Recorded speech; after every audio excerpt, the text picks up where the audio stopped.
Welcome along, ladies and gentlemen, once again to Formula Virtual Racing. We're here this evening around the Red Bull Ring in Austria for what should be an absolute fascinating weekend of racing, I suppose we can say. We have the FVR Sprint returning this evening, ladies and gentlemen, for the first time since Monza, and I can safely say if it's anything like Formula Virtual Racing Academy last night, we're in for an absolute corker. I am joined alongside the man who I've been joined by for a fairly few amounts of FVR races. Brendan, how are you doing? I'm doing well, thank you very much. We're here for Monza, Austria. The previous sprint race was at Monza, and that was where we had the Tyler Davison sweep, pretty much, except for pole. So, although technically it was an all British sweep. Yeah, Luke Davies took pole in Monza, of course. It was an interesting one. We'll see if Luke can repeat the feat here in the wet conditions. Yeah, I just want to see from Davies. Yeah, it looks to be dry in the race here, so... I'm actually getting some reports that the weather forecast is having a few hiccups on the game, and it says that it's not wet here.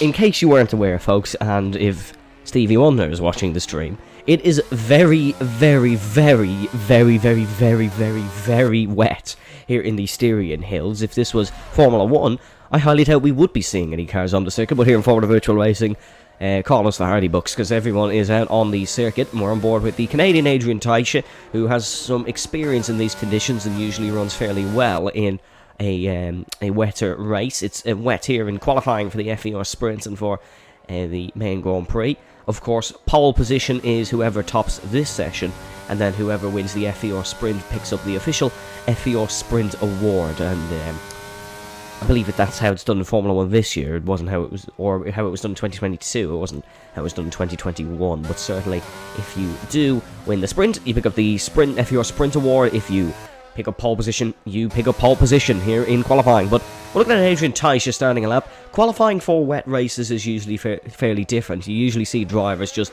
continuously go around on laps, and honestly, I prefer it. I think it brings a touch of the old Formula 1, where cars would go out and they just complete lap after lap after lap, contrary to the newer Formula 1 generation, where it is a lapping in, a lapping in. It depends, yeah, on the different qualifying formats. You obviously have the tradition one we had now, there may be in the early 2000s, where it was an hour-long session, but you would have about 12, which would be pretty much out lap, hot lap, in lap, a couple of times over.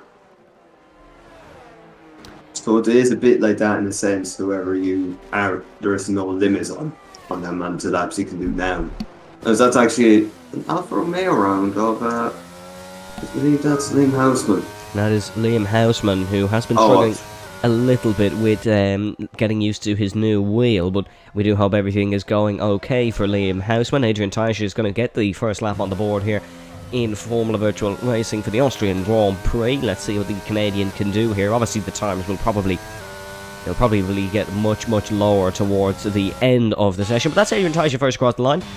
Jonathan Jürgensmeyer is gone to third position. Liam Carrick just short of Adrian Teicher, so that is a very good lap from Adrian. Now that we do have some other times with it, Jake Scarborough just starting a run. We saw Liam Houseman have a bit of a spin towards the on his outlap, I believe, as Enzo King, I think, is going to be the next one to set a valid time.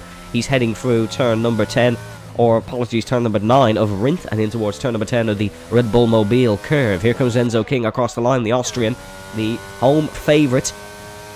Won the Austrian Grand Prix once here in Formula Virtual Racing. He would love to do that again. It was sort of similar conditions to this, I suppose you could say. He would love to definitely repeat that. Tim Wentink will be next across the line as he battles it for the Red Bull Mobile curve. He's ran a bit wide, no invalidation there. Let's see where Wentink can go. He's going to go to 5th position, just ahead of Luke Davies, but that's not really representative time from either of them. We know they can definitely improve. Next across the line is going to be Aaron McFall in some new Williams colours, replacing Glennon for the rest of the season. He's going to put that Williams. It's a front row lockout for Williams Racing so far here in qualifying. Aaron McFall goes to the top with 1:15.1. His rally skills will certainly come in clutch here in qualifying. He is oh so quick in a rally car. You need a little bit of that skill here to tackle what is pretty much a boat around this Austrian Grand Prix. Leo Angelo Carrick also very good in these conditions. He goes to the top. Next across the line is the Ferrari of Jake Scarborough. He's going to go just behind good friend Jonathan Jürgensmeyer, and he's going to go to 6th position. We're looking on board Vestager Badi for Alpine. Won the British Grand Prix in tricky conditions. Bit of a wobble heading out of the Red Bull Mobile curve. And across the line, it's only 6th position for Gobadi. Bit of improvement needed. Next is Borbune across the line. Borbune puts it up to 3rd. He's usually very good in these much tricky conditions. Luke Davies goes to 6th. Enzo King goes to 3rd. Tyler Pastilli goes to 3rd position now. He beats Enzo King. This sort of session really suits Pastilli, because Tyler Pastilli usually goes out and just does a load of laps anyways, as Tim Den Heyer goes to 6th position. Going to be the Haskar Sam Davis across the line next. No valid time for him is a Juan Hernandez. We usually don't see him take part in sessions this early on. We usually see him come out of the pits for his first lap around the 12-minute mark. He's completing a run around the 12-minute mark now, heading in towards the penultimate corner over Rinth, and in towards the final corner of the Red Bull Mobile curve. Aaron McFall has improved the banker time to a 1:14.797. Excellent lap from him. Juan Hernandez goes to 3rd position. Usually fairly good in these conditions as well. That puts Juan up to 3rd position. Adrian Teicher next across the line, the Canadian. No improvement on this run for him. Jake Scarborough is going to head round the final corner now. The American. The only American on the field, or no, Jonathan might be as well, but here comes Jake Scarborough to the line. He improves to 10th position. Good improvement for him. Next is Vestager Badi across the line. The Ukrainian, very good in all conditions. There's going to be an improvement here, that's for sure. He's going to challenge McFall. He's going to go to 2nd position. And on towards the front row, Luke Davies across the line next. No improvement there for Davies. AlphaTauri of Jonathan Jürgensmeyer does not improve either. Here's McWilliam across the line. No apologies, it was Pastilli across the line in 4th.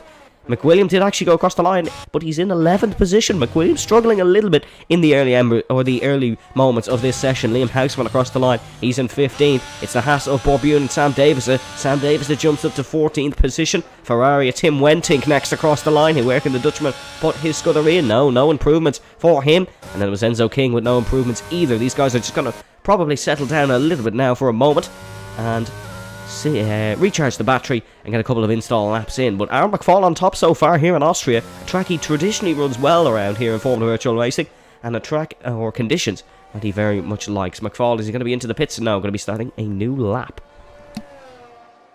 Well, we do have memories, Aaron McFall in Austria. You can date back to season 2 where he and Thomas Main, and they came together and managed to ruin both of the races there that day. Obviously, Aaron can't really do that, have that happen to him now, because, well, there's a certain absence of Thomas Main here today. At the moment, it looks like he's fairly comfortable atop of these standings. So it could be a debut win then for Aaron McFall in the Williams. Things go his way. Yeah, it would be excellent for Williams to get another taste of victory in Formula Virtual Racing. It's not something that is common for the Williams Racing team. Sam Davis piles into the pit lane. Tim Wentink rounding the final corner. Let's see, can Tim Wentink improve and put it up towards the top 8 position for Tim? He's a very good driver. Let's see if Enzo King, the Austrian, can be very good here around his home circuit. No improvement. Seems like he's just backed off. We'll take another look at McFall, who is heading through turn number 7 of the Worth curve and in towards turn number 8. Heading in towards turn number 9 now of Rinth. We'll see what McFall can produce. Kyle Albert in the comments. Good to see you, Kyle, saying, watch out for the Juan Hernandez masterclass today. No one will expect it. Well, Juan traditionally is someone who goes very under the radar in these conditions, and in my opinion anyways. McFall does improve to a 1:14.6. Next across the line is going to be a Ferrari. Is it that man, Juan Hernandez? It is, but it was just a cool down lap. There was no improvements for Juan. Vestigo Bardi improving, but I believe he's diving into the pit lane. He is. He's going to dive into the pits here in the wet conditions.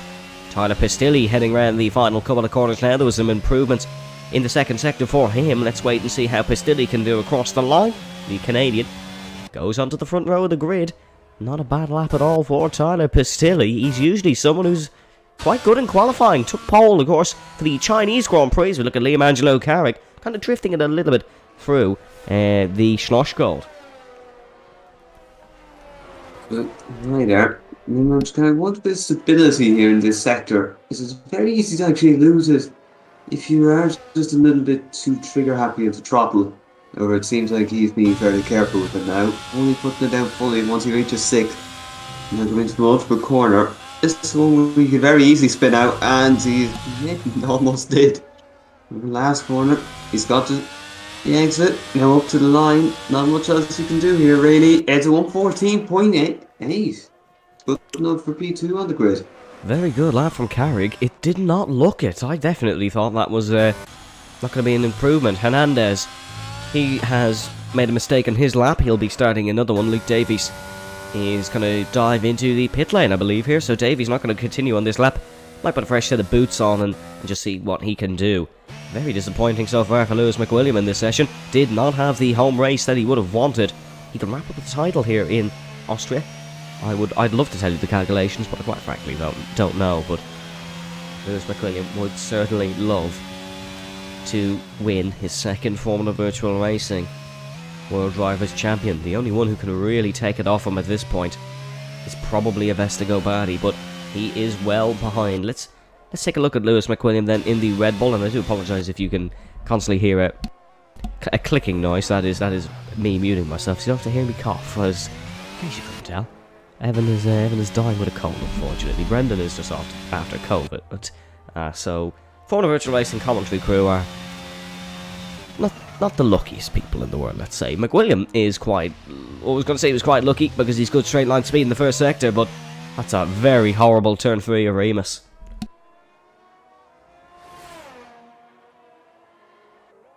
So, just keep an eye here. Vestigo Bardi looks like he's going to start a lap here. He's turned up on the ERS and he's going for it now. And you just McWilliam drifting it in towards turn number 6 of Ranch. as it's really not being a good session so far for the Scotsman. Gobadi is on a run, as you were saying, Brendan. Liam Angelo Carrick is on a run as well, and I believe he was just purple in the first sector, so excellent first sector from the Irish/Filipino. He's put in some very good wet pole times before he took pole position in his debut in the British Grand Prix of season 6, I believe that was, Brendan. That was a good while ago, but season 6 saw Carrick's first pole position as Pistilli, no, not Pistilli, apologies, Bune improves to 5th position. Excellent job by Bune. Yep, very good job by Bune. Remember, in Brazil, when it was wet, he was on for a very good result. However, some unfortunate contact with Juan Hernandez took him out of the podium contention that day. Yeah, that was an awfully unfortunate collision between Hernandez and Bune. Let's go back down to this run. We saw Carrick invalidate. McWilliam is on another attempt. Much better improvement in the first sector for Lewis McWilliam.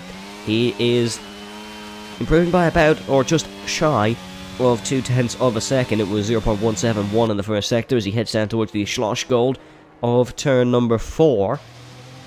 So it's been rotating the car in nicely, just easing off the throttle and just easing on the throttle, and it still causes a little bit of a wobble for the Red Bull, of course, here at the Red Bull Ring, designed by Herman Tilke. One of his first circuits, he designed the newer variant of this A1/Red Bull Ring. Of course, it has a deep-rooted history here in Formula 1 and here in Formula Virtual Racing. It's hosted an awful lot of season openers. Legend Rosenberg taking some memorable wins, as well as Enzo King taking that home Grand Prix victory in season number 5. Here comes Lewis McWilliam then, around the final corner. Is this much better for the Red Bull? It is much better for the Red Bull. He's up to 5th position. That is a big improvement for the Scotsman. That's what he would have wanted. I believe Avesta Gobadi's just been impeded on a hot lap, actually, by, it looks like, Luke Davies, I believe. He's just been impeded by.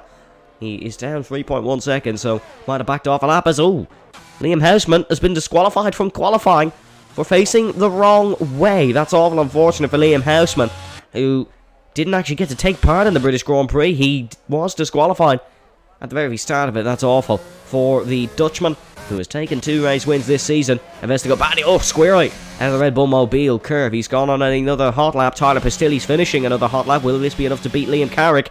It is enough to beat Liam Carrick. Still 0.172 off pole position of Aaron McFall, but he has beaten the Alfa Romeo Sauber in 2nd position. Enzo King is on a run here. He is down by 0.4 of a second. However, what about Juan Hernandez? He is about to start a run. Let's take a look at the man who we started the session with. This is the Canadian, as he calls himself, Adrian Taisha, rounding the Red Bull Mobile curve. Little bit trigger happy. Seeing a few slides across the line comes Adrian Taisha. He's kind of improved to 6th position here.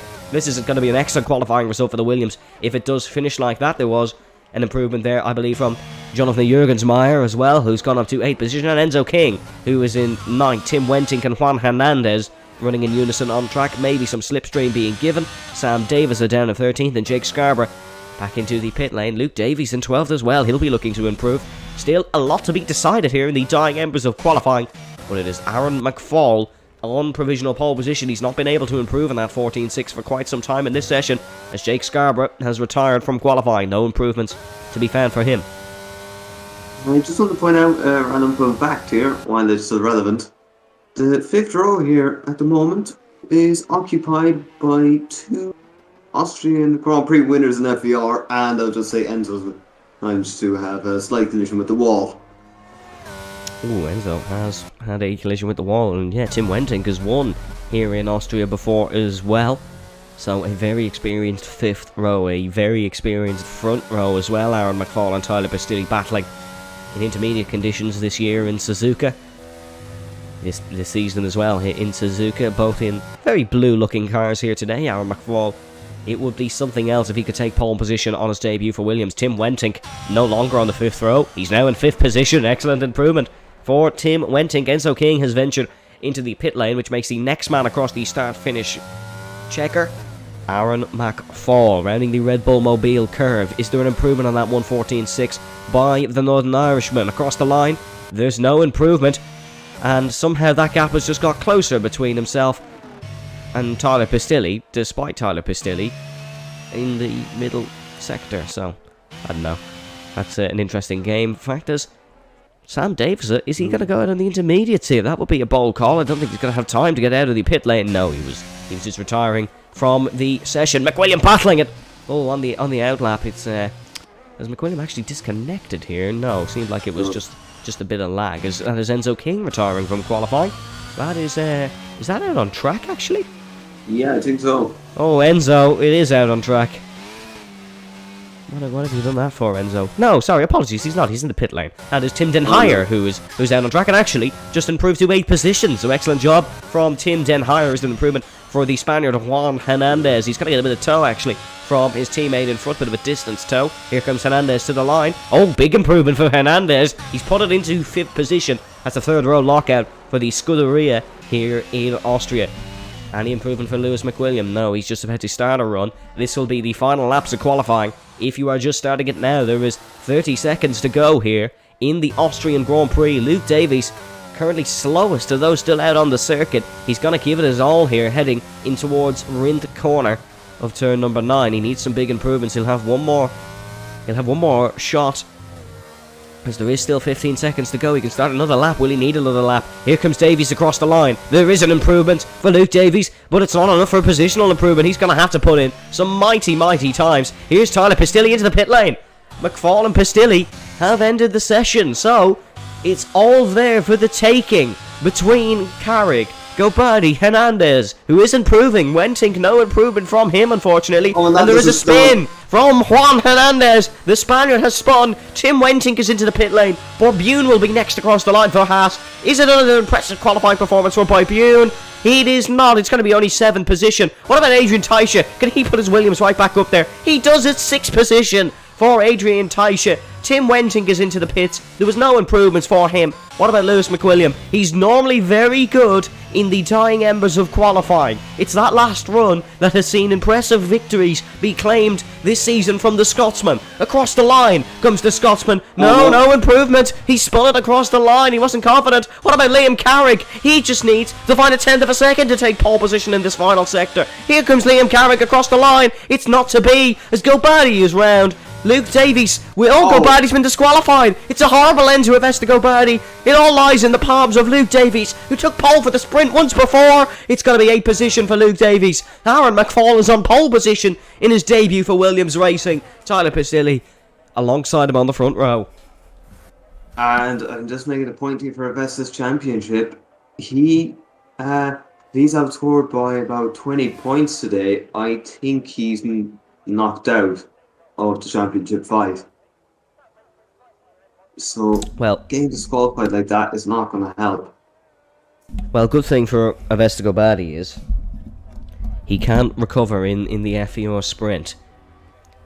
I have to say, most impressive performance for qualifying is Adrian Taisha in 5th. That's an excellent qualifying performance from him. It's Aaron McFall's first pole position since the United States in Season 6. And oh, what a race that was. Aaron McFall takes pole position then with a pole time of 1 minute 14 seconds 648. 0.004 separates himself and the Canadian of Tyler Pistilli. Liam Carrick in 3rd, followed by Juan Hernandez in 4th.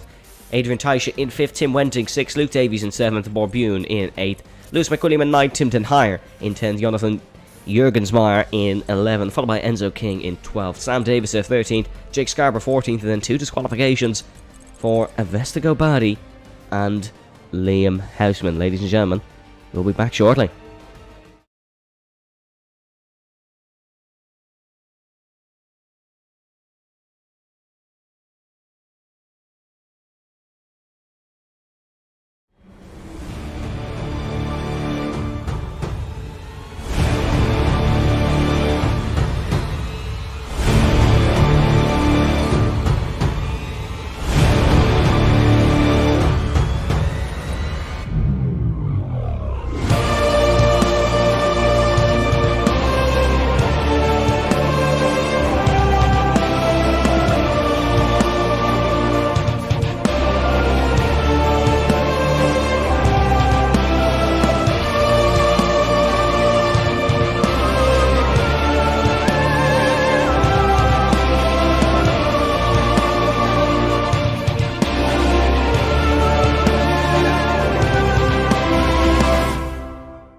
back, ladies and gentlemen, to the Styrian Hills. We are here in the Red Bull Ring for what should be a fascinating FVR sprint. 4.318 kilometers, 2.683 miles with 10 corners around this very, very hilly circuit. 32 gear changes a lap average in your modern day Formula 1 car. And a very short pit lane. Only 16.1 seconds is your average pit lane loss. In Formula 1 will be a little bit different here because, of course, we are on a Codemasters game. 63.5 metre elevation change over a lap. It is second to Spa-Francorchamps on the Formula 1 World Championship calendar. A fascinating circuit that we should see a fascinating FVR sprint. We're going to get underway for the formation lap now, folks. So we will head back live to the Red Bull Ring. As you can see, the FVR sprint graphics are out in full. Let's take a look at the tyres on choice then. Oh, it's a bit of a mix actually here, Brendan. It's softs for McFall, mediums for Pastilli down to McWilliam, softs for Den Heyer, Jurgensmeyer and King, mediums for Davison, softs for Scarborough and mediums for Gobadi and Houseman. Interesting here, Brendan. How's that going to affect things? I know you took part, of course, in the FVRA sprint yesterday. What is the better tyre? I'd say the mediums will last you for the sprint. They do a good job in that regard. But the softs, if you can use them well, then I'm sure that they'll have some form of benefit for you. So realistically, it's just whatever suits you more, really. Whether you want to take advantage of the durability in mediums or the pure pace of softs. It is ultimately your call. However, Aaron McFall, he could end up having to fend off a number of drivers here if his pace isn't there. Yeah, Aaron McFall may struggle towards the end of this Grand Prix, but nevertheless, this should be a very, very interesting race. We have a couple of quick drivers coming from the back. We have a couple of surprises in the top 10. We have a lot of Austrian Grand Prix winners here in the field. And we have a lot of drivers who are fighting for their championship hopes. This man is one we are talking about. Avesta Gobadi needs a comeback here in the sprint. Top 8 score points in the FVR sprint. And as we see Liam Houseman park it up on the grid, we will get ready to go here in Austria. Avesta has been disqualified from the session, it seems. 5 red lights.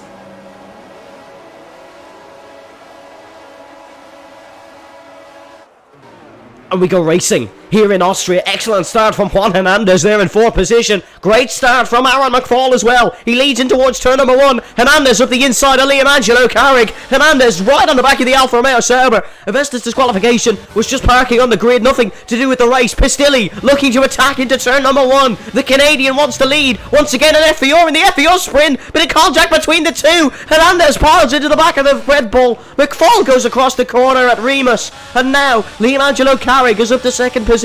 Adrian Teicher getting away well in 5th. Luke Davies getting away well in 6th. He's side by side with Tim Wenting in towards the Schloss Gold. Hernandez and Pastilli still side by side. The Canadian on the outside of the Alfa Romeo Sauber now. What a start Tyler Pastilli's got. He's good pace here in the Red Bull Ring in dry conditions. Looks like Tim Den Heyer is gaining as well. Sam Davis are up 3 spots. No gain for Avesta Gobadi. And something's happened to Liam Houseman in towards turn number 1. McWilliam lost the spot. He's on the back of Tim Den Heyer here in towards turn number 9 of Rindt. McFall leads the FVR sprint ahead of Liam Carrick and Tyler Pastilli. What a hectic opening lap this was. McFall breaks the toe. A lot could still happen here. The tyre difference between the two is not so great. Luke Davies up the inside of Adrian Teicher. Adrian going to try and hang it around the outside for turn number 1. He has hung it around the outside for turn number 1. And Bob Bune now has an excellent run on the young Brit in towards turn number 3. Davies, is he going to try outbrake the Canadian? He's going to go up the inside certainly of him.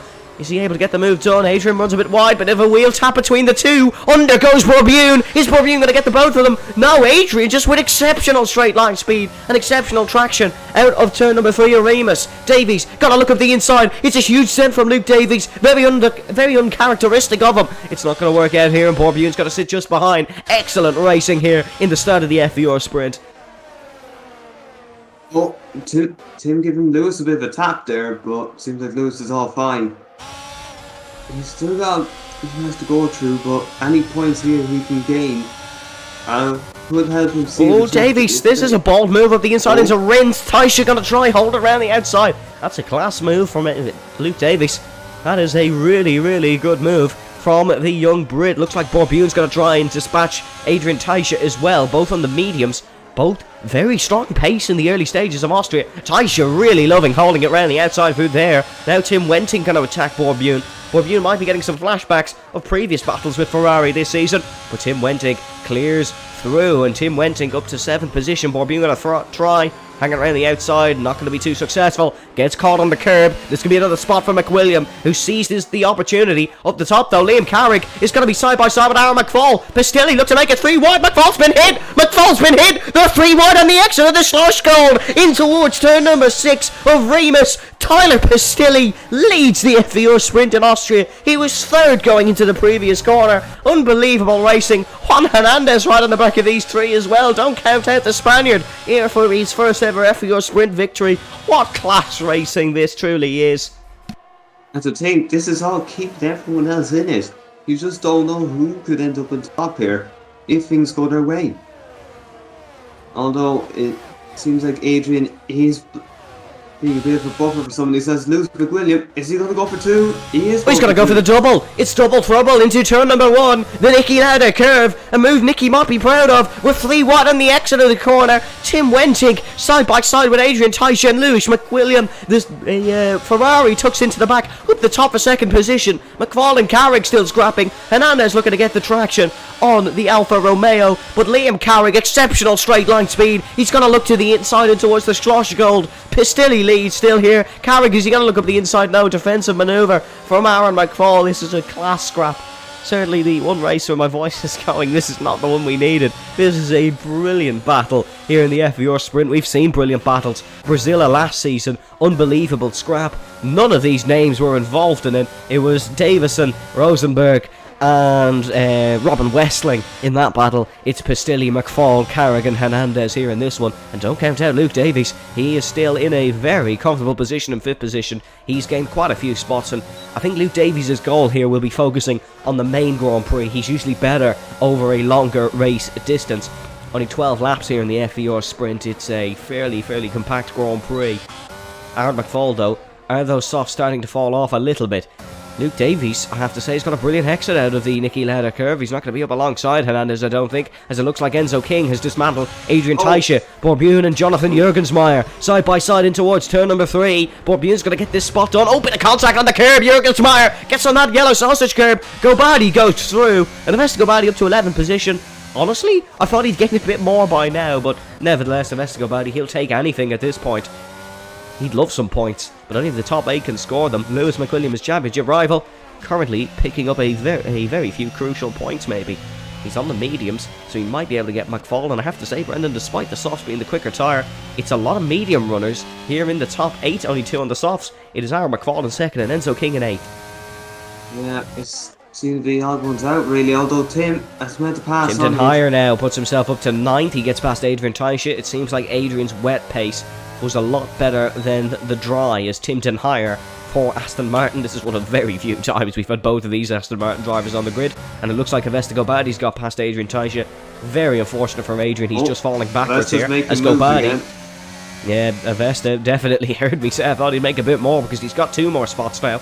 He's up to 9th position, 1 point off, 1 position off points. McWilliam up the inside of Luke Davies.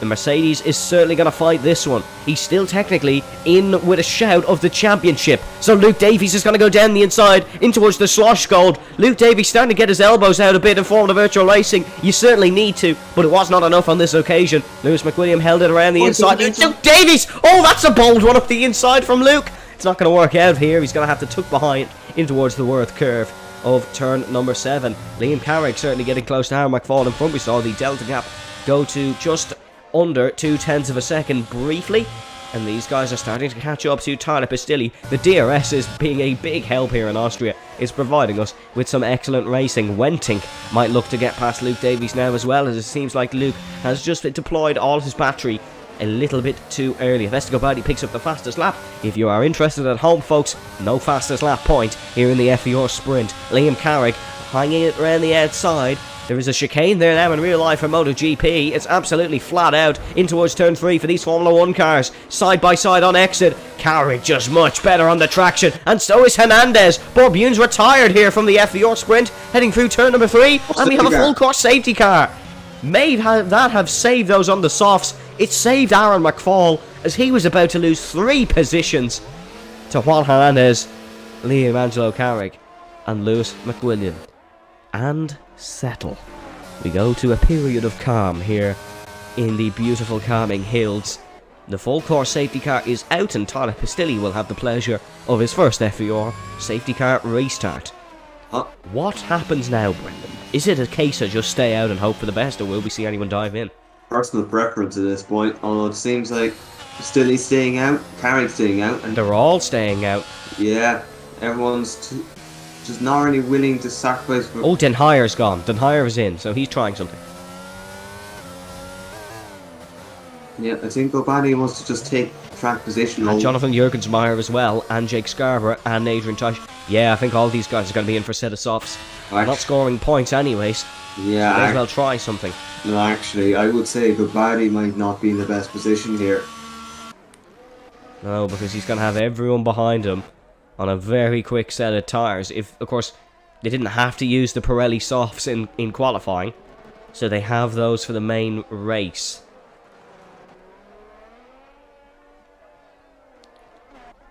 But nevertheless, your running order, it's Tyler Pistilli on top in first, ahead of Liam Angelo Carrick in second, Juan Hernandez in third, followed by Paul Sinner, Aaron McFall, Lewis McWilliam in fifth, Luke Davies in sixth, Tim Wenting in seventh, Escobadi in eighth, Enzo King in 8th, Escobadi in 9th, Tim Den Heyer in 10th, Jonathan Jurgensmeyer in 11th, Jake Scarborough in 12th, Sam Davison in 13th, Adrian Taisha in 14th, and Liam Hausman in 15th position.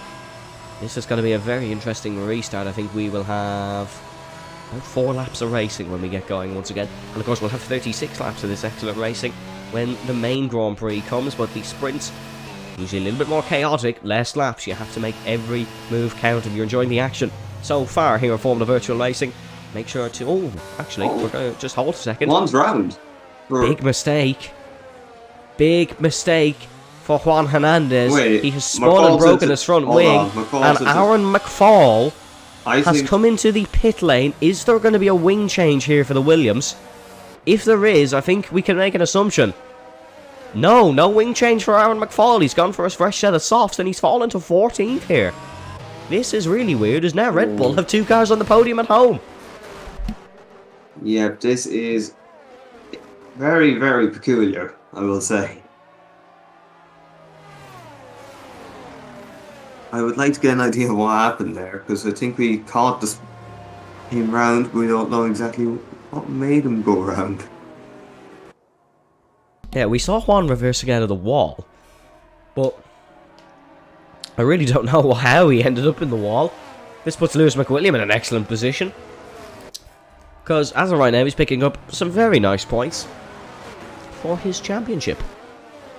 He can win the championship today, can Lewis McWilliam? Escobadi needs to probably finish in front of him in both races, so he's going to be praying something goes wrong with Lewis McWilliam. Of course, Mr. Blue Shell, as he's known in FVR, is in front of him, Liam Angelo Carrick. Safe car in this lap then, I was just going to say I assume safe cars in this lap. Oh wait, McFall and Hausman have made some form of contact. Aaron's let Liam and Juan through. You know what, I think if we try to assume what's going on, we'll probably just get it wrong. So, let's focus on the safety car restart then.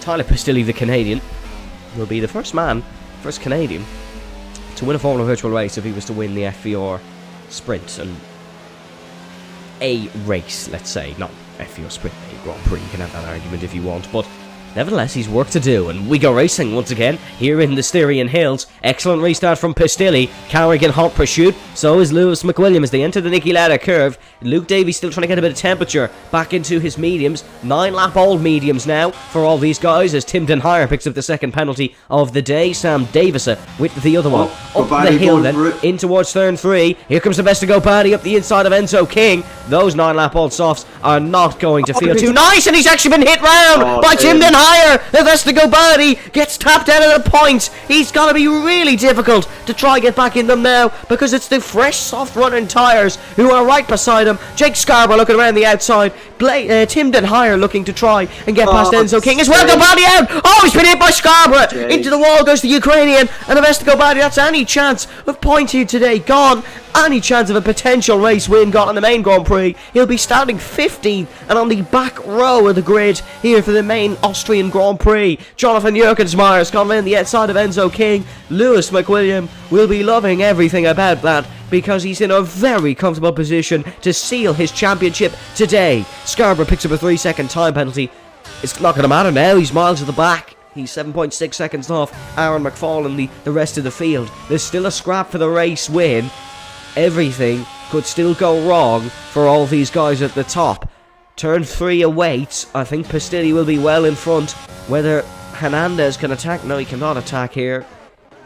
Sam Davison is going to attack. No, Sam Davison. This is kind of the old Sam Davison we're seeing up the inside of Enzo King. The FVR historic fans will be absolutely loving this one. This is a real throwback. Davison into the slipstream of Enzo King. The two veterans got a scrap in towards the slosh gold. Sam Davison backs out. Hernandez up the inside of Adrian Taisha. Hernandez trying to regain some positions as he feels his good pace around the Red Bull ring. Davison not able to make it work. We're going to be heading on to the last lap now. And it looks like space. Hernandez has stuck it.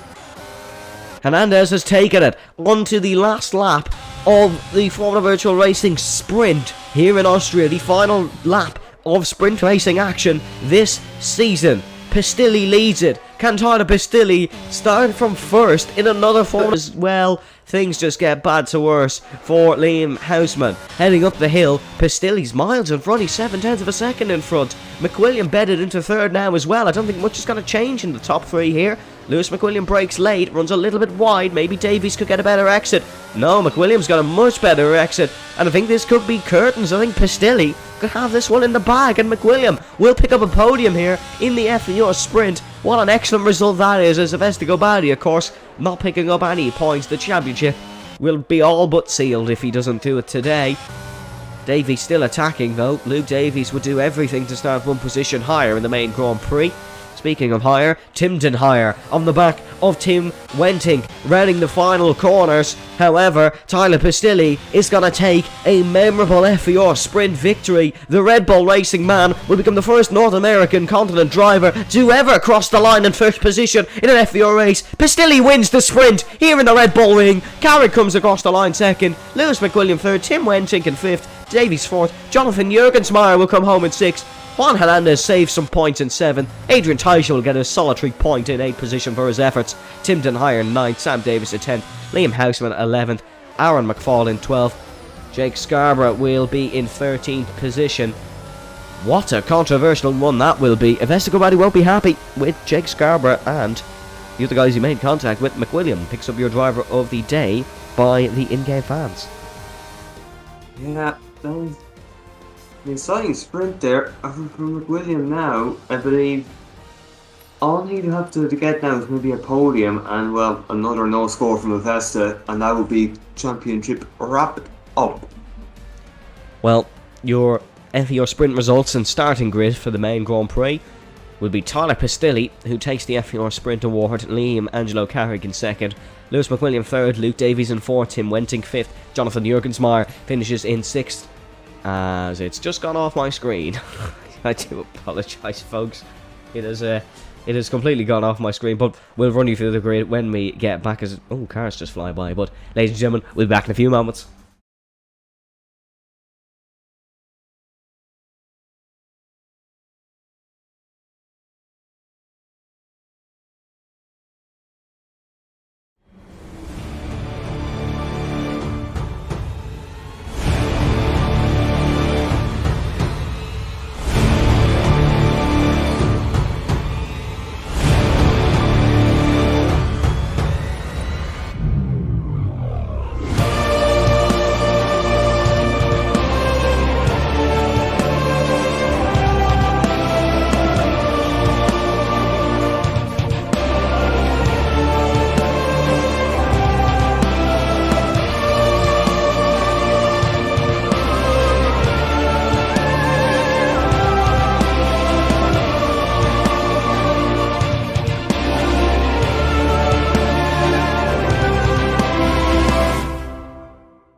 Welcome back, ladies and gentlemen, to Formula Virtual Racing. You saw it once, you'll see it twice. Here is the Red Bull Ring in Spielberg on your screen. Once again, ladies and gentlemen, the Austrian Grand Prix, of course, debuted in 1963 at Zeltwig Airfield, but that didn't achieve World Championship status until 1964, with Lorenzo Pantini taking the win for Scuderia Ferrari. The A1 Ring hosted 7 Formula 1 races between 1997 and 2003, and who can forget that 2002 race where Scuderia Ferrari picked up a $1 million fine for team orders. And then the A1 Ring redeveloped and became the Red Bull Ring as F1 returned in 2014. We head back to the on-track action. It is the formation lap for the Season 8, Round Number 9 Austrian Grand Prix.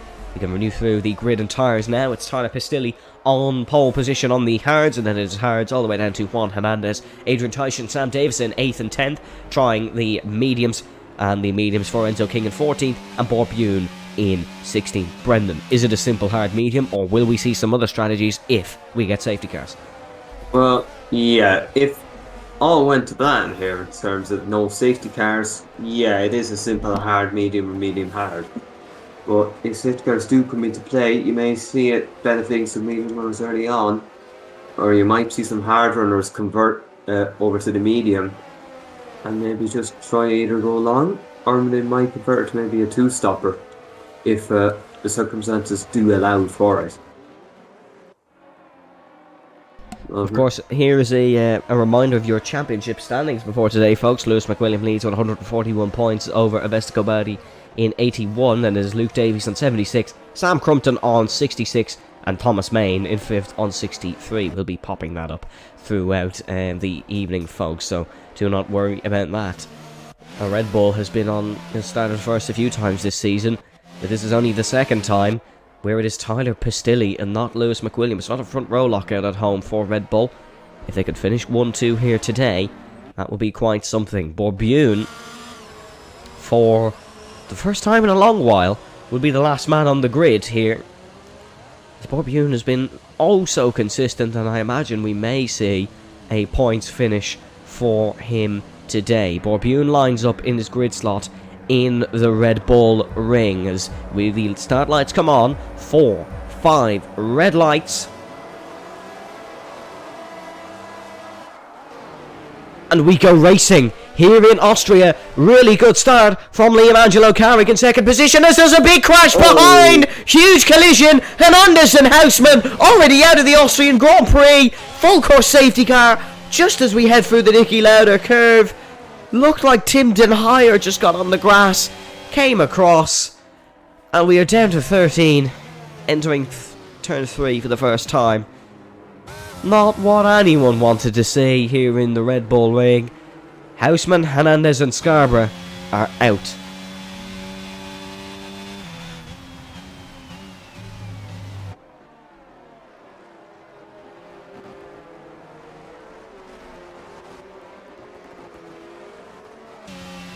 Brennan's disappeared. Oh yes, no, sorry. Oh, you're back now. Thanks, Brennan. I was just checking there the actual instant. Yeah, it was Tim on the grass. Yeah, Liam is very angry at Juan. Juan was just he was a spectator in that. Tim got on the grass, I believe, from what I can remember, and just spun in front of them. As, yeah. Awful start here in Austria, not what anyone wanted to see two of the big heavy hitters out of the Grand Prix early on, and poor Jake Scarborough, who has not had luck so in this Grand Prix weekend, as the American is out, as Kyle Albert says, I'm full of rubbish when it comes to predictions. Not wrong, Kyle, not wrong. I suppose Juan had a masterclass for a couple laps in the FVR sprint, but very interesting then. It is a Red Bull 1-2. The start was perfect for them.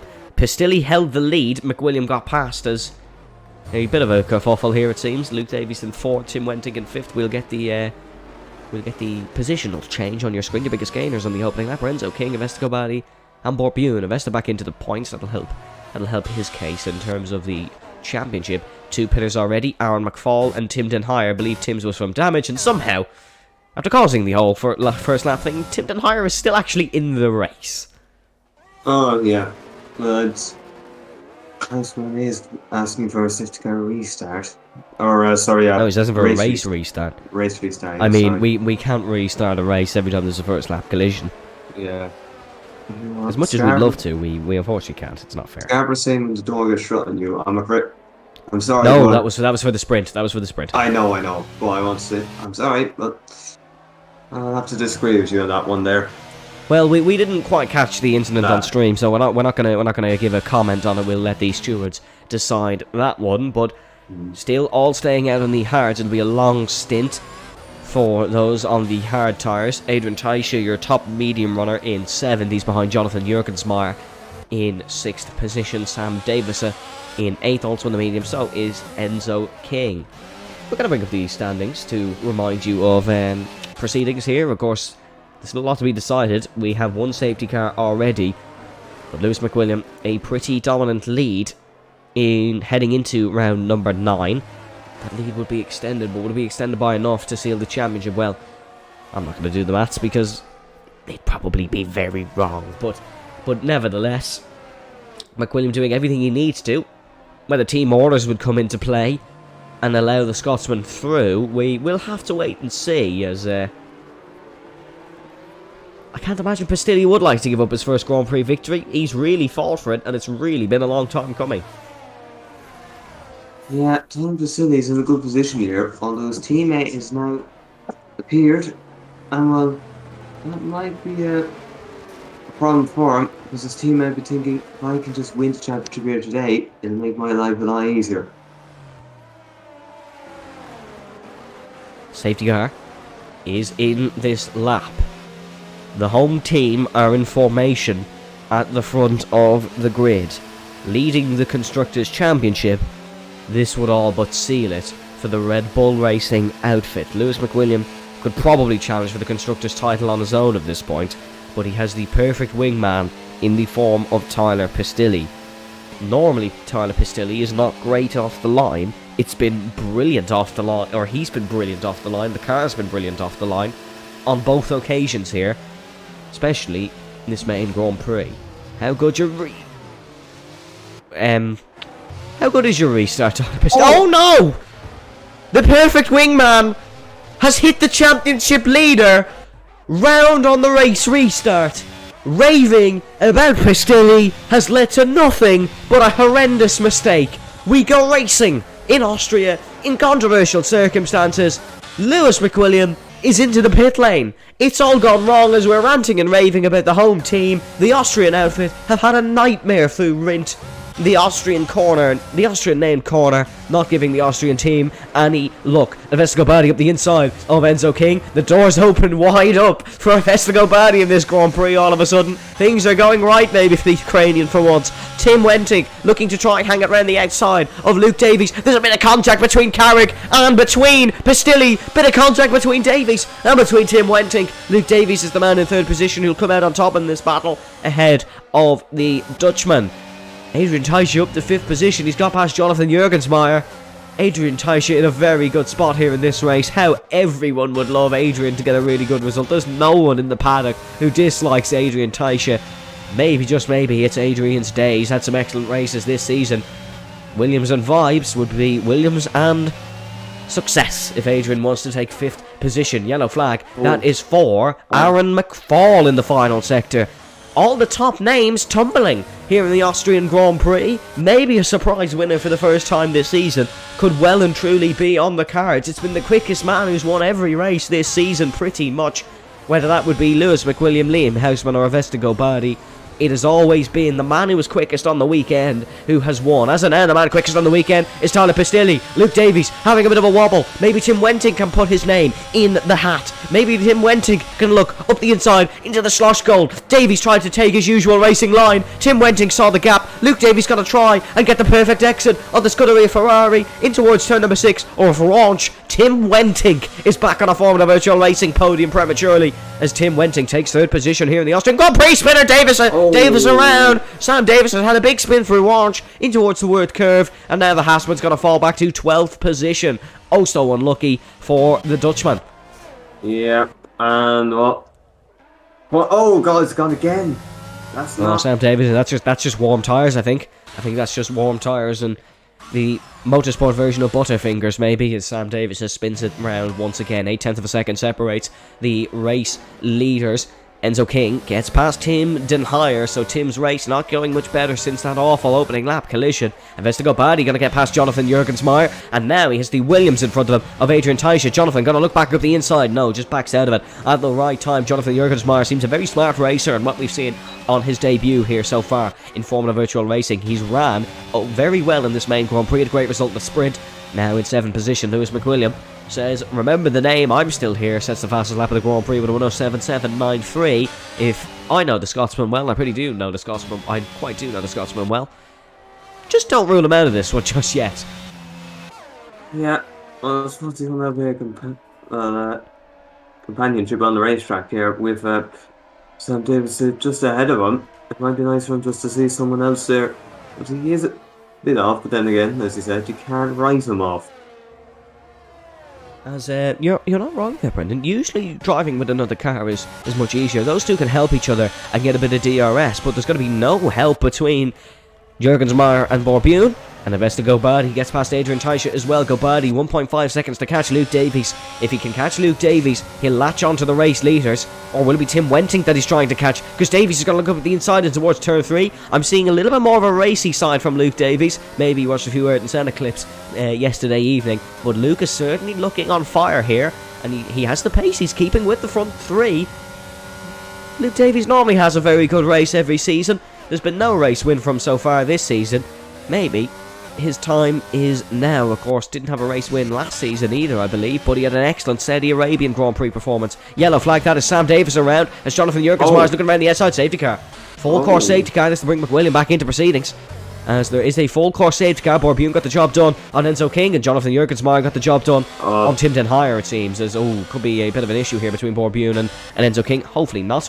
Will we see anyone into the pit lane? Hard tyre runners all stay out. Medium runners might dive in. Adrian Teiche does dive in. So Adrian Teiche has opted to come into the pit lane. So has Borbune. I think Borbune's crossed the line there, stays out. if I'm not mistaken.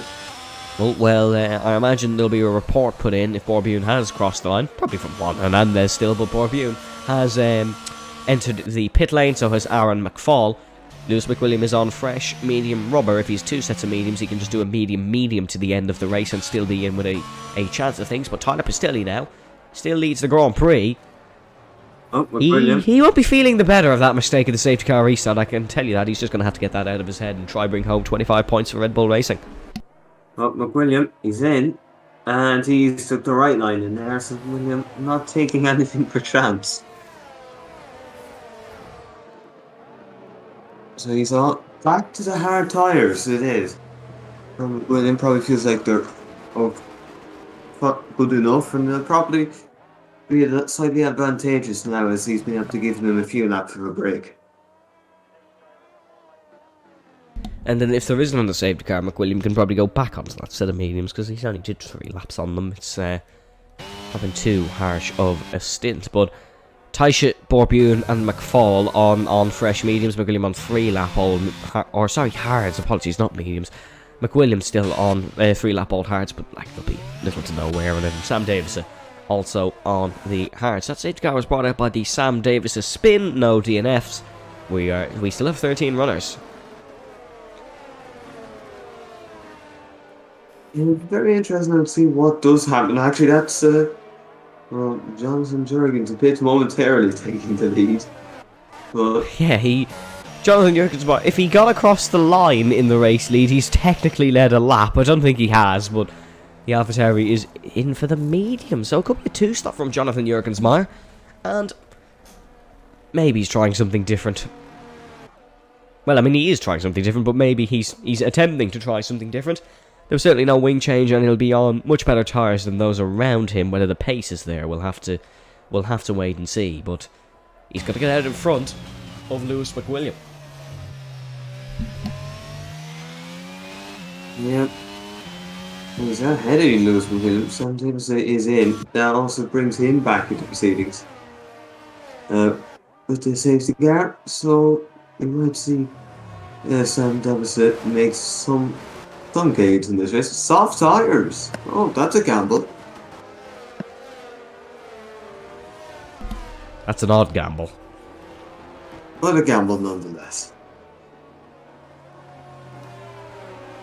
Liam Houseman has just said, sorry for getting mad at you to Juan. He said you were a passenger.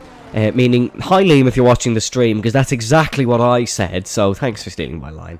But, no, it's I feel like Juan... Oh, Aaron has actually spun under the safety car, so Aaron managed the wet conditions, but he's not managing the dry ones very well. But I feel like Juan's been involved in a lot of those collisions where someone spins off the line and he gets taken out, I think. Oh yeah, I think he's very unfortunate. I think he happened to do that himself one time.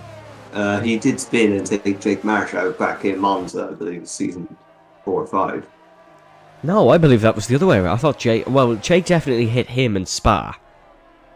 And then, obviously, he Jake got spun hit off the line in Spa, but I think he was only on his own. It was at Monza where Juan spun off the line and managed to murder Jake. I definitely remember Juan and Jake having a collision in Monza, so you're probably correct, but Juan is a bit unlucky when it comes to this. Aaron's gone for the softs as well, so we're all having a bit of a party here in the Red Bull Ring, and we're all going for, instead of the softs, maybe they think it's still the FVR sprint, but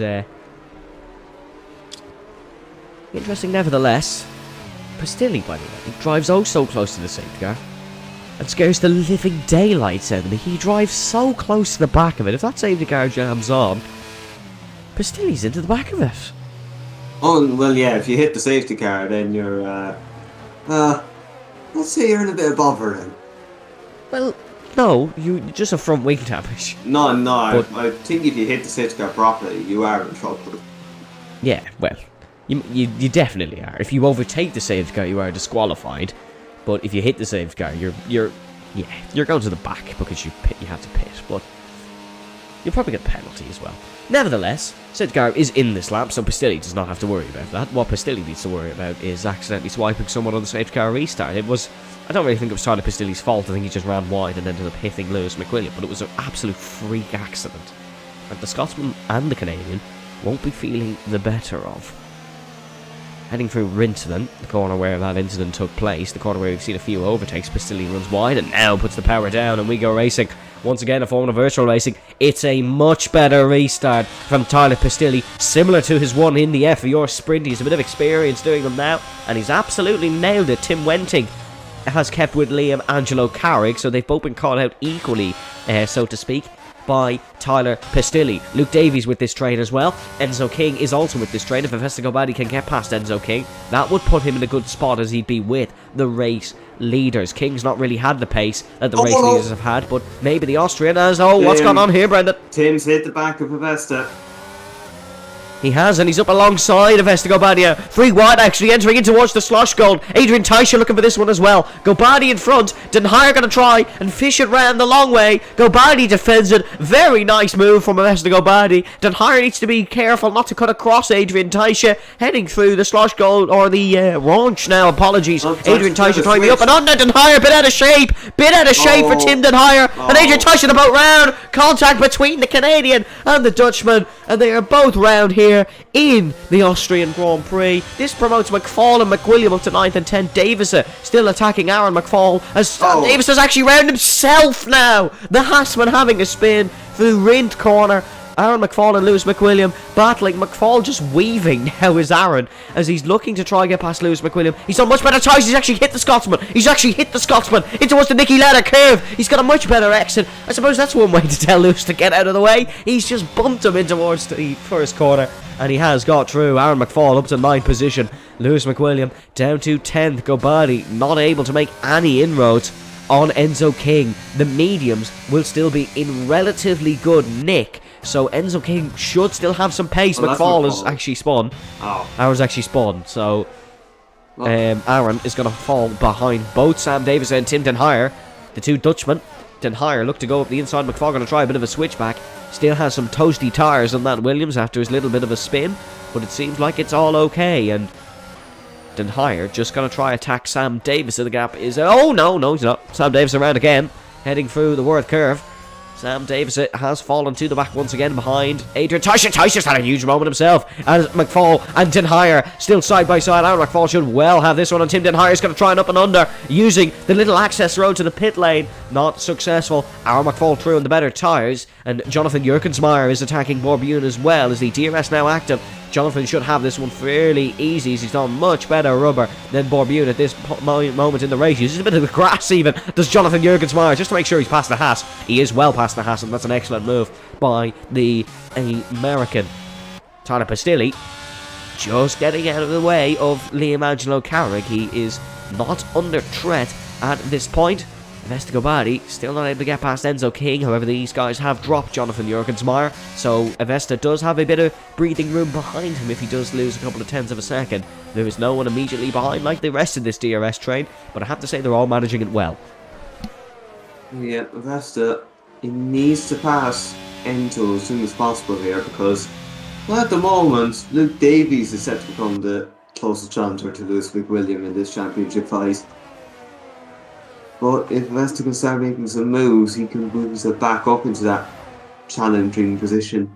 However, it does seem at the moment, well, if Lewis doesn't wrap it up here, he's probably going to wrap it up in, I believe it will be Zandvoort next week. Aaron McFall is out of the Austrian Grand Prix. We're down to 11 runners at a very early stage here in this one. Gobadi up the inside of Enzo King. Avesta, little bit of a drift through the exit of that corner, and the Alpine is true of Enzo King. Now Avesta can attack Luke Davies too. Very close rivals in the championship is Avesta Gobadi and Luke Davies. I'll pop the standings up on screen for you now, folks. You can see there a mere 5 points separating Avesta Gobadi and Luke Davies. So this will be a fairly personal scrap. Aaron McFall retiring from the race. He just gave up, which is unfortunate. I hate seeing people just give up, as it's both Sam Davis and Aaron McFall who have just thrown it there. But when you have low attendance, unfortunately that does happen. You have low race finishers as Aaron McFall, Sam Davis, Jake Scarborough, Juan Hernandez and Liam Houseman all out of the Grand Prix. We were fairly unlucky to lose 3 of them in the opening lap, but nevertheless we still have 11 very capable drivers of putting on a very spectacular race. Pastilli though is looking very comfortable here.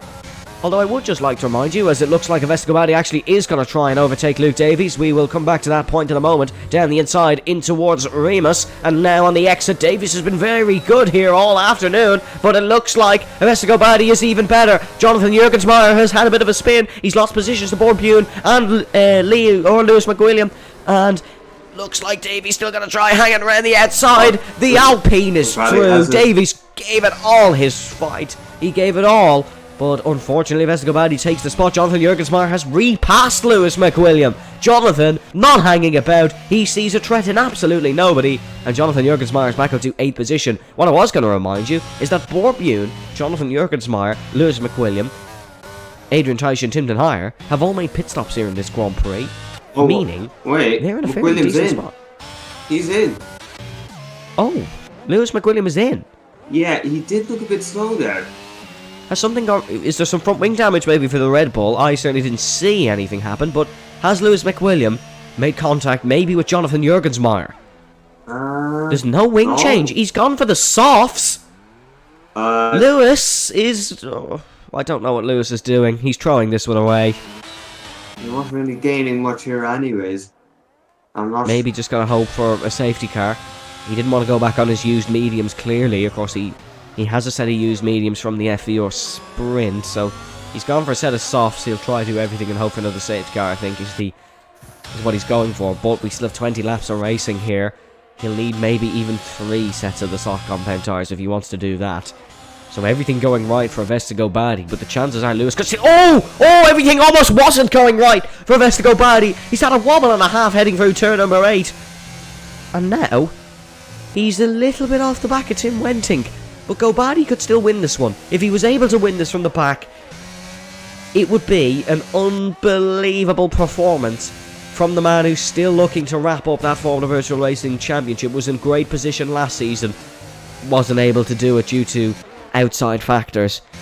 has not really been leading it this season, but certainly there's been impressive performances. 2 race wins this season, of course, from Avesta Gobadi. If Austria was to be a third, if Austria was to be a third win from Avesta Gobadi, and another terrible performance for Lewis McWilliam, you start to feel that there's a chance has arisen for Avesta Gobadi, but let's not jump the gun like I am doing a little bit too early. We're only on lap 17 out of the 36 here in Formula Virtual Racing. There's still a lot of laps to go. You just don't know what could happen. By the time you get to about lap 30, it could well be McWilliam up there in third, and one you've Avesta Luke being caught down in around 7th and 8th.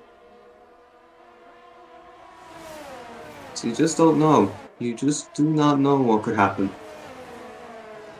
As if you're wondering what happened to Juan and Aaron in the sprint, by the way, Juan was just weaving in front of Aaron, and I don't know really what happened from there, but they said that we tried to make sure it wasn't Juan's fault. Aaron, in case you're not aware, we see everything once and in the moment. But nevertheless, Avesta Gobadi is going to try and only see this move on Tim Wenting once. Very aggressive defending from the Ferrari. It was necessary, but it's a beauty of a switchback from Gobadi. And now Luke Davies could capitalise on this one as well. Tim Wenting might fall to 5th. Davies going to attack the outside on Tim Wenting. Seems to like this line, does Luke Davies.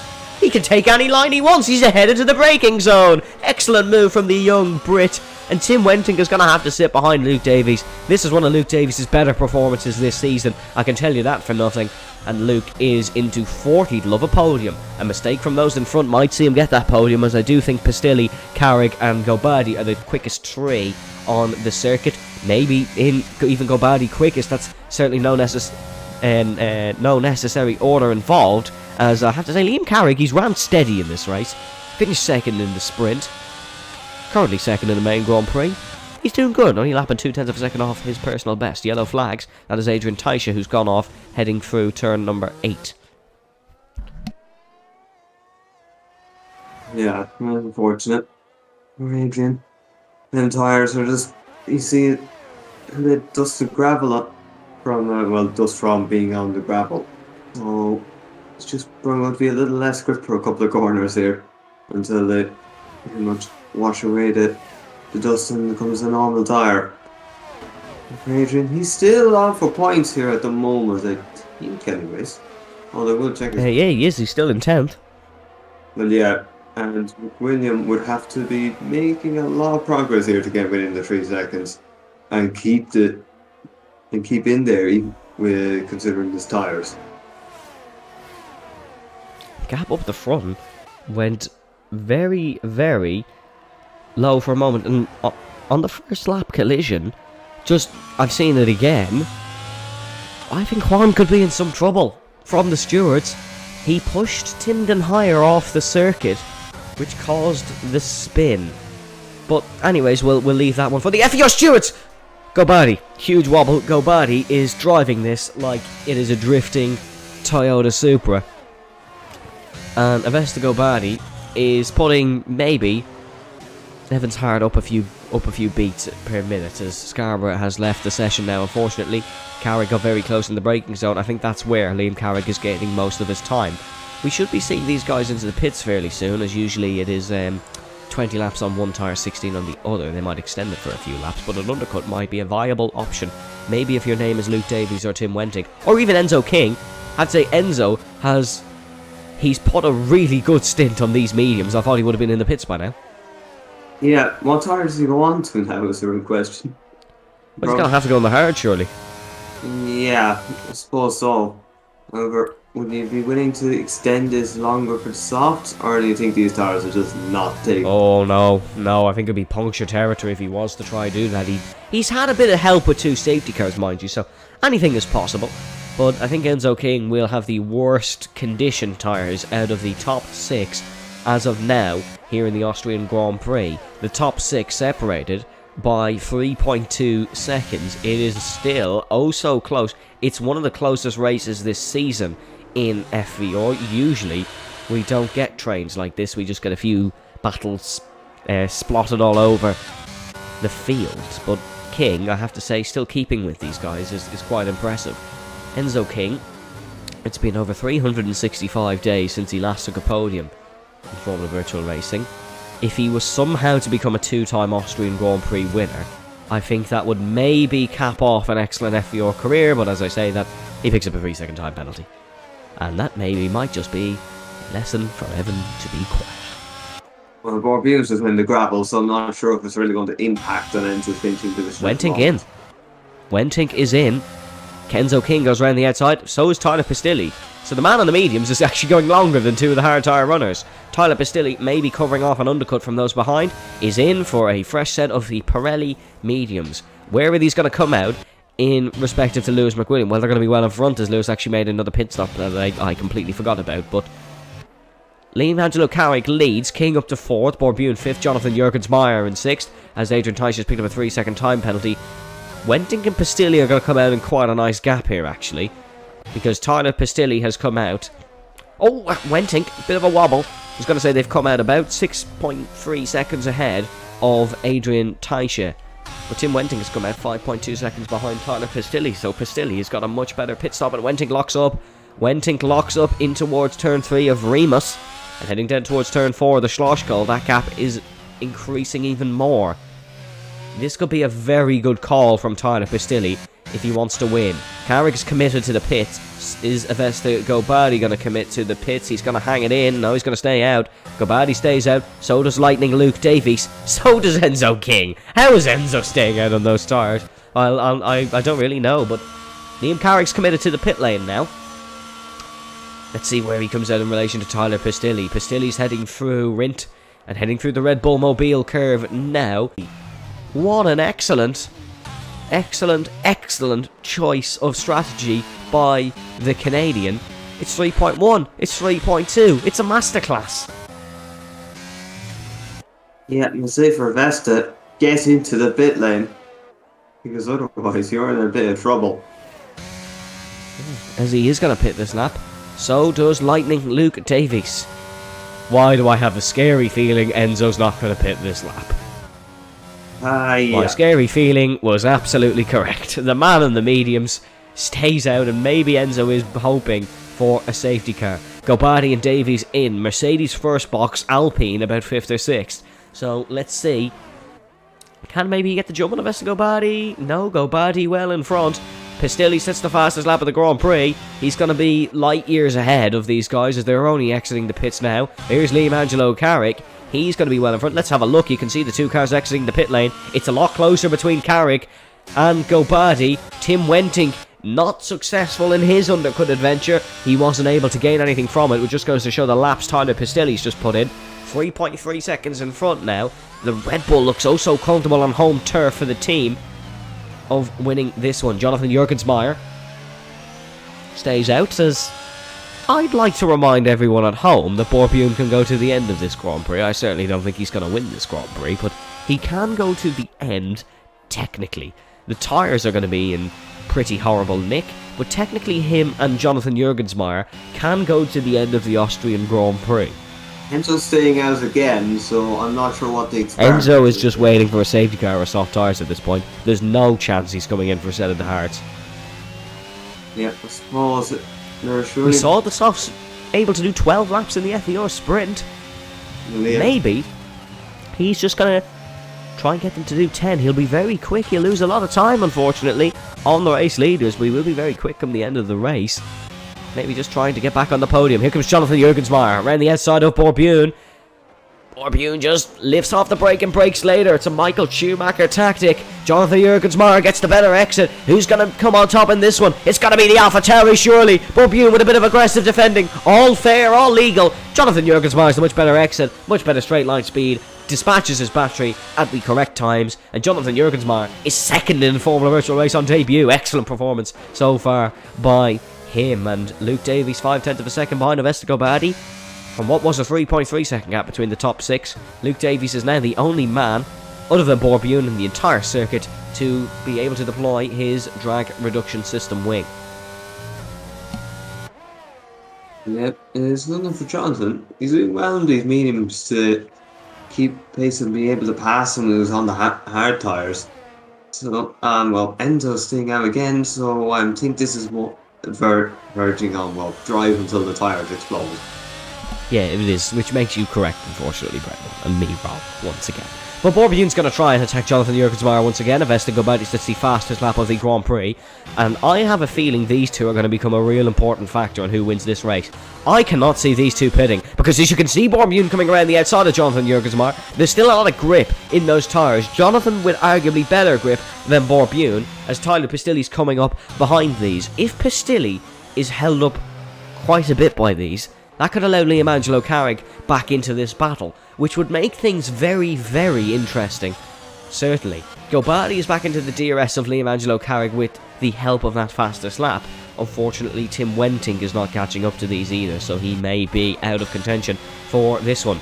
Tyler Pistilli is going to attack Borbune. Is Borbune defending the inside? Is that Jonathan Jurgensmeyer maybe into the pit lane? This could be a real issue. If it is, it's Jonathan Jurgensmeyer does pull into the pit. Excellent reaction time from both Borbune and Tyler Pistilli, I must say. That is a excellent reaction time to not run into the back of each other and run into the back of Jonathan Jurgensmeyer. But this is going to be easy pickings for Tyler Pistilli in towards turn number 3. He's a much better grip than Borbune. He's going to fly past the young Dutchman, but still, Liam Angelo Carrig has gained a second on the back of that. Borbune is going to defend surely. Pistilli, there's contact between the two, heading into turn 3 of Remus. Borbune's hit the back of Pistilli. Pistilli off the circuit. The Red Bumman's lost a mountain of time here in the mountains. He's going to tuck right into the DRS of Borbune again. It's going to be up the inside for the Canadian. Look at Borbune's straight line speed. It's a huge send from Pistilli up the inside. Borbune tries the undercut, heading through the sloshed gold. Tyler Pistilli with maybe a race crucial winning move. Borbune's not able to get the switchback work, and now Carrig has to try and get past the Dutchman. Pistilli leads here in Austria, or he leads provisionally here in Austria. Enzo King, of course, does have to make a pit stop, which is this lap. Enzo King finally into the pits for what is going to be a set of the Pirelli soft compounded tyres. Liam Carrig arguably needs to get this move done into turn number 1 so he can stick with the DRS of Tyler Pistilli. He is going to go for it into turn number 1. No defence for Borbune. There's a bit of defence now. Borbune's certainly finding this one. He certainly still sees an opportunity for him in this one. Horrible run through 1 from Borbune. That's going to cause a bit of kerfuffle for Liam Angelo Carrig. There's a huge collision between himself and Avesta Gobati, and that could be the championship all but done. Gobati with wing damage. Carrig into the wall. It's another controversial collision in the Austrian hills. And the full course safety car is out. Enzo definitely not feeling too good now. One more lap and he would have had the perfect opportunity. Controversial collisions once again at its peak here in Formula Virtual Racing. And I'm not sure how this is going to be, but Vesta's somehow going to end up ahead of McWilliam in all this, because McWilliam's already bolted for the pit, and I'm pretty sure Enzo's going to be furious. Well, you just knew that was going to happen, didn't you? Carl about it in the chat saying he was expecting the chaos. Pistilli, I'm going to hope no one watches the stream, because I might have just cut the pit lane, but I didn't really get a good view of it. All these guys in for the softs. It might just happen. Enzo King is going to be... Is he going to be leading the Austrian Grand Prix? If there's no delta, he could be. He may well be. Borbune going to be in a great spot as well, so he did sense an opportunity. No, there's a delta for Enzo. Unless you couldn't tell, I might just be a little bit biased towards the Austrian winner. Enzo, you can see him flying around the outside. There's Pistilli exiting the pit lane. He's in second. Borbune is in third. Luke Davies 4th, Jonathan Jurgensmeyer in 5th, Tim Wenting in 6th, Gobadi gonna still come out in 7th, with Den Heyer in 8th, Adrian Taisha is going to come out in 9th, Lewis McWilliam still gonna be stone dead last. FVR sprint times 2, folks, because we're gonna have an even shorter sprint to the end here in the Red Bull Ring, as maybe, just maybe, Avesta Gobati might actually even pick up a penalty for that collision with Carrig. We didn't really see what happened, but Brendan, can the championship even be? Will the championship be wrapped up at this point? With Avesta, of course, scoring little points and Lewis only scoring 1. It won't be wrapped up today. If McWilliam has to outscore today, whether it's next week, it'll be more. He just needs to be. Okay, so McWilliam does have to outscore Avesta today. So as it stands, championship's still alive. Yeah, and considering that Davies also up in 4th, and with considering the sprint, Gobadi and Davies were coming into this feature race on level pegging. It probably means Davies could be making a bit of gains on Lewis McWilliam today, so he might end up being the main challenger. Then higher in, so he does take second place for a little bit. Luke Davies in a great spot here, actually, Brendan, because of course King and Borbune do have penalties. We'll run you through the penalties now. It is... my apologies, folks. It is 3 seconds for Enzo King, 6 for Borbune, 3 for Tim Wenting, 6 for Adrian Taisha. Is today the day Davies returns? I have to say, Pistilli's arguably earned this one because he's led the entire Grand Prix, apart from when he was behind Enzo, obviously, when Enzo and Borbune and Jonathan Jurgensmeyer stayed out. But if something goes wrong for Tyler Pistilli, Davies is in perfect position, and the last time Aaron McFall took pole, chaos occurred. And a lot of it occurred involving the arguably deserved winner, which in USA was Aaron McFall probably. Here it's Tyler Pistilli. Enzo King, who found himself in a great position from staying out long. And, well, I don't want to say anything, but we might just be seeing a repeat of one of the best Formula Virtual races of all time. Pistilli will be in charge for the restart. It's his 4th safety car restart of the day, including the one in the FVR sprint. But there is a sense of eeriness around the Styrian Hills, and it's not that usual echo. Pistilli's going to wait for the safety car to pass safety car control line 1, which in this game is just into the pit lane. Pistilli can go from now. He's usually gone on the exit of Rinth. He's going to wait for the exit of the Red Bull Mobile curve. We go racing here in Austria. Brilliant launch on the Austrian. Borbuna's got a great launch as well. Luke Davies just lacking a little bit behind, but still in great position. He's still in second position on the timing screen, but he needs to be careful as he's Jonathan Jurgensmeyer right behind him. Up the hill then, heading in towards Remus. No DRS will be activated until lap 33 of the Austrian Grand Prix. And safety cars can sometimes breed safety cars, so we might not even get a bit of DRS action. Avesto up the inside of Tim Wenting. Wenting has gone on that sausage curve once today, and it's not ended too well for him. Avesto Gobadi still pushing for every point possible. This is crucial racing for Avesto Gobadi. Up the inside, in towards the Schloss Gold. Perfect executed move. Behind we can see McWilliam doing the same. He is Adrian Taisha, another fierce challenger. Wenting looking to go around the outside through Remus, or apologies, Ranch, and he's not able to do so. But Adrian Taisha is, and Adrian Taisha up the inside in towards the Worth curve. McWilliam's going to come out on top in this one, and the two championship rivals are really putting on a show and telling us why they are the Formula Virtual Racing Championship challengers. There's contact between Wenting and Gobadi. Somehow, lucky, neither of them have gone veering off into that fierce Armco barrier on the left-hand side of the apex. But on lap 32 out of 36, Tyler Pistilli with a healthy lead over Enzo King. Borbune not able to make any moves on Enzo King. Maybe it's all in Luke Davies' hands as DRS has been broken by Pistilli. Tyler Pistilli's in great position. Avesta Gobadi in a great position to go up the inside of Jonathan Jurgensmeyer. Jurgensmeyer's been left at the apex. Gobadi with that classic Avesta Gobadi kick out of the rear on the exit. He's just a little bit eager on the power, but what, of course, be eager on the power if you're going to be such a fast racer. Wenting got to look for the outside. So is Jonathan Jurgensmeyer. Gobadi going to hold his line just with that classic, once again, Avesta Gobadi defensive maneuver to just cover off the apex. Gobadi up to 5th position here. He's going to gain a lot even from the penalties and could still be in with a real shot of the podium. Wenting looking to get past Jurgensmeyer. McWilliam not really able to keep up with these. Lewis McWilliam's not had the pace in this Grand Prix. He'll be just lucky to get whatever points out of this he possibly can. He doesn't really need points. He's such a healthy championship lead nevertheless, and even with third in the FVR sprint, heading for mid corner, Tim Wenting in towards the Red Bull Mobile curve. That's one of the best automobile moves you will ever see here in Formula Virtual Racing. Now McWilliam's going to look at the inside of Jonathan Jurgensmeyer. He's going to look at the inside of Tim Wenting as well. DRS now active. There'll be none for the Austrian of Enzo King in second position. There'll be a lot. It's a Vista round. Oh, and that's him gone. That's probably championship hopes being a little bit tarnished here. Lewis McWilliam passes Tim Wenting as Avesta Gobadi's heart will have sank. That could well be the championship over, but I'm sure you'll be well on the ball of the mats. But Lewis McWilliam may seal it here in the Red Bull ring. He's not. Davies is going to be the next challenger. But it's horrible end to Avesta Badi. It has been an awful race for him overall.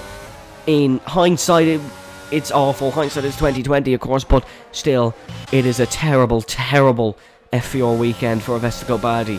Luke Davies is not going to get the win either here today. He will get second position as it stands. Borbune runs a little bit wide. Enzo King is going to try to do everything possible to pull out the penalty gap to Lewis McWilliam, so he still gets a home podium here in Austria. Avesta into the pit lane. He's going to go for a fastest lap and pick up every point he possibly can. Luke Davies now has the run on Borbune. Luke Davies going to look around the outside. Luke Davies might get 2 and 1 here if he plays his cards correctly. Round the outside goes the young Brit. They're almost 3 wide at the apex. Enzo King leaves the perfect amount of space to just defend from Luke Davies. Borbune not able to get the run on the young Brit. Luke Davies is going to look for into the Schloss goal. He well could. He needs to probably go for it now if he wants to win the Grand Prix, but no, he sees points as a more crucial substitute to a race win, and he's not going to go for anything too reckless. McWilliam is gaining on this train. He well could catch on to the penalty count. He'll certainly get past Borbune. He could well get past Enzo King, as if we have a look how far he is behind,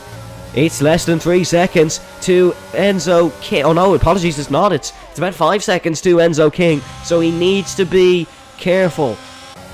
Through Rint and the Red Bull Mobile curve, it's still all to play for in this Grand Prix. Pistilli is cruising at the top. Luke Davies tucks in behind as Tim Den Heyer's retired from the race. It's quite crucially more points for Avesta Badi, but Den Heyer now puts us down to 9 runners in the Austrian Grand Prix. Penultimate lap of the race. Davies going to go over the outside on Enzo King. Surely this is easy for the young Brit, who has a much better straight line speed than Enzo King, in towards turn 3. Badi's still going to fight for it. Davies has been pushed onto the sausage curve. Not the first man to beat today. Probably won't be the last. Ducks into the slipstream of the Aston Martin Cognizant in front. The Mercedes W13. No purposing here. He's great straight line speed. Not able to go for it. He's just gonna see conservatively here. Lewis McWilliam is gonna get on the podium today. Lewis McWilliam is probably gonna score 15 points here in this one, which I still don't believe is enough to wrap up the championship, but it's all but sealed in the Netherlands. Brennan, remember to calculate his FVR sprint points in that one as well. Here, almost heading on to the final lap of the race.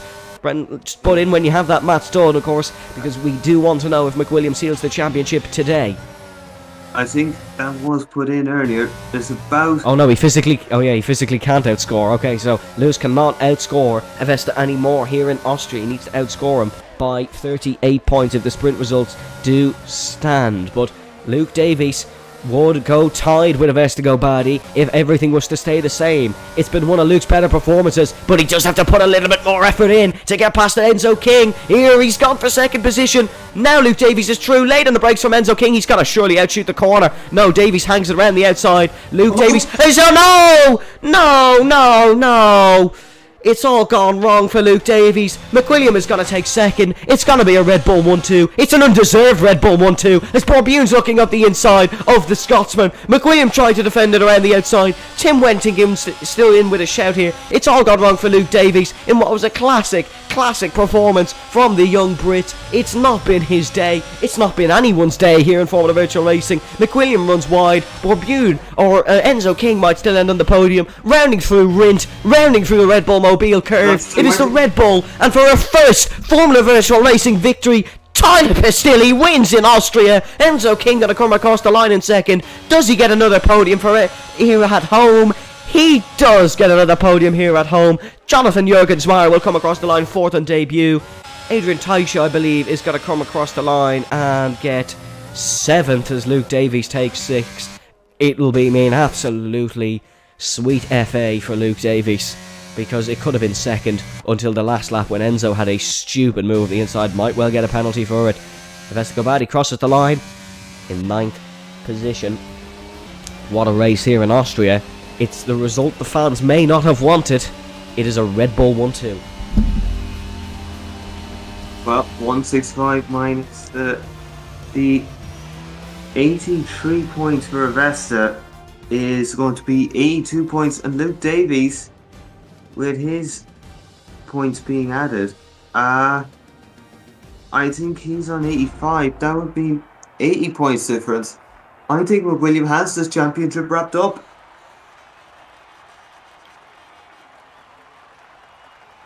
Well, we'll wait and see for the steward's report as Tyler Pistilli lifts his first Formula Virtual Racing Race Winners Trophy.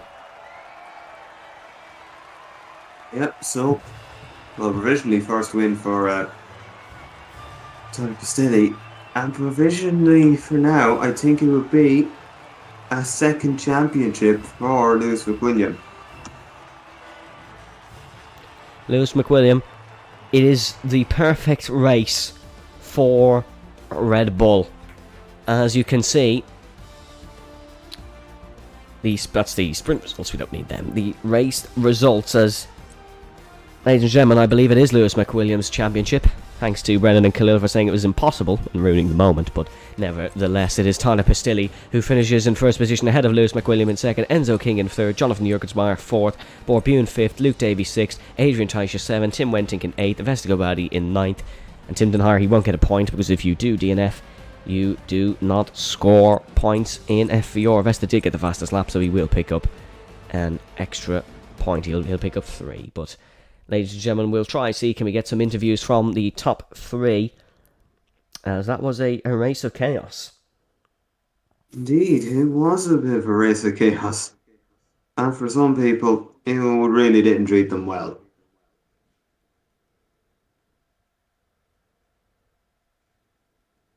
As let me see. I'm just going to check this stuff here because I